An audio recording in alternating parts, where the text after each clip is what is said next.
सुप्रभातम प्यारे बच्चों, आज की क्लास में आप सभी का स्वागत है। आज हम 8वीं क्लास के संस्कृत विषय के प्रथम पाठ का अध्ययन करेंगे। सुभाषितानि नामक इस पाठ में नीतिपरक और ज्ञानवर्धक श्लोकों का सस्वरवाचन और भावार्थ का अवगमन करेंगे। सुभाषित शब्द सु प्लस भाषित, इन दो शब्दों के मेल से संपन्न होता है। सु का अर्थ सुंदर या मधुर तथा भाषित का अर्थ वचन है। इस तरह सुभाषित का अर्थ होता है सुंदर या मधुर वचन। तो चलिए प्रथम श्लोक का सस्वरवाचन करते हैं।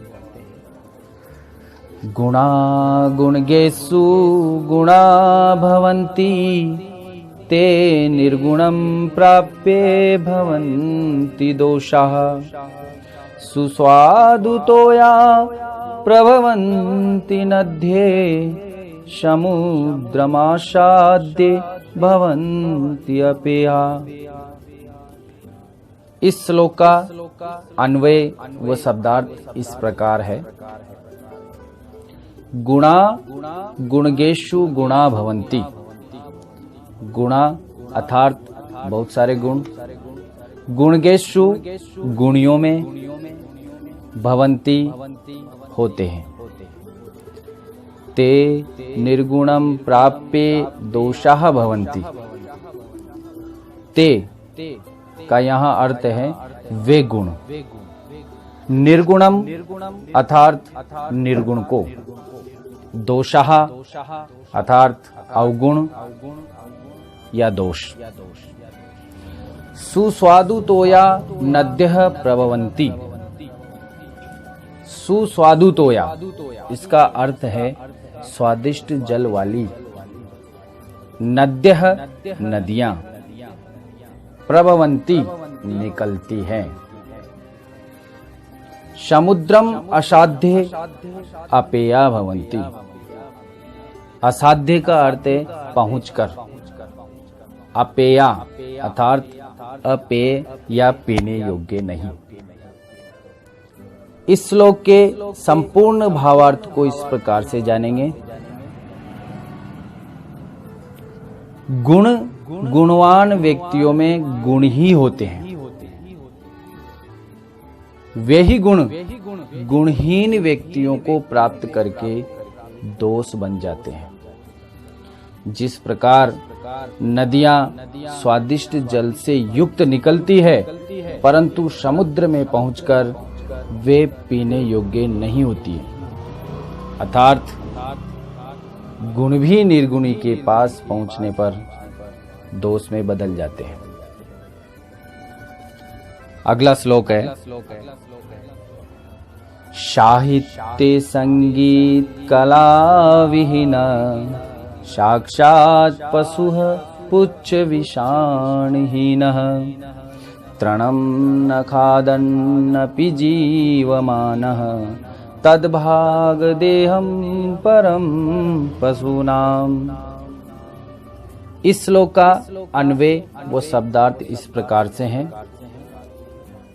साहित्य संगीत कला विहीन। साहित्य अर्थात रचना, विहीन रहित अर्थात बिना। साक्षात पुच्छ विषाणहीनः पशु। यहाँ साक्षात का अर्थ है वास्तव में। पुच्छः अर्थात पूंछ। विषाणः इसका अर्थ है सींग। तृणं न खादन् अपि जीवमानः। तृणम तृणम का अर्थ होता है घास। हीनः अर्थात रहित या बिना। अपि इसका अर्थ है भी। खादन खाता हुआ। जीवमानः जीवित है। तद पशूनाम परम भाग्यदेयम। परमम अर्थात बड़ा या परम। भाग्यदेयम अर्थात भाग्य। इस श्लोक के संपूर्ण भावार्थ को इस प्रकार से जानेंगे।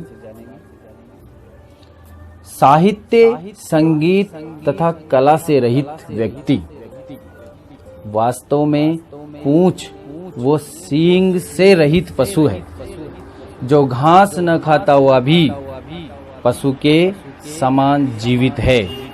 यह उन पशुओं का सौभाग्य है। अर्थात अगर ऐसा व्यक्ति घास भी खाने लग जाता तो शायद यह पशुओं का दुर्भाग्य होता।